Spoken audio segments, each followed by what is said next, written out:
नमस्कार RJD rutting channel को आपको स्वागत। टोकन न मिलवा प्रतिवाद धान मंडी उद्घाटन 3 घंटा बंद कले चाषी।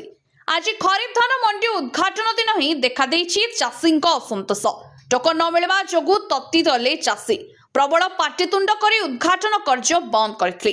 तेबे अनेक समय बुझासुझा पर उद्घाटन होइछि चलित वर्षर खरीफ धान मंडी। स्थानीय नियंत्रित बजार कमिटी आरएमसी परिसर में उपजिलापाल रमेश कुमार जेना उद्घाटन करथिले।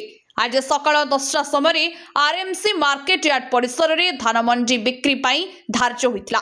तेबे हाथ गणति 8 रु 9 जन चाषी को बाद देले रायगड़ उपखंडर जणे मध्य चाषी टोकन न पाई परिबा जणा पड़िछि। गत 10 दिन हेब अमल धान खଳାରେ पड़िछि हेले मंडी आरंभ हेले मध्य चाषी टोकन सुविधा सरकार करिनथिबा अभियोग होइछि। यार प्रतिवाद रे चाषी माने पाटितुंड करथिले। खरीफ धान मंडी उद्घाटन पई आसिबा अतिरिक्त जिलापाल नवीन नायकों को चाषी घेराव करथिले। दीर्घ समय धरी घेराव और प्रतिवाद चलिथिबा बेले अतिरिक्त जिलापाल नवीन नायक उद्घाटन करि न पारि फेरी जाइथिले। किंतु किछि समय परे उपजिलापाल रमेश चंद्र जेना पहुंची चाषी सहित आलोचना करथिले। चाषी माने निजर समस्या लिखित भाव में जणाइथिले। तुरंत समस्या समाधान पई उपजिलापाल समेत जिला जोगाण अधिकारी दासरथी सोरेन डीआरसीएस जन्मेंजय महापात्र प्रतिश्रुति देथिले। यापर पूजार्चना करने सहित खरीफ धान मंडी उद्घाटन होइतिला।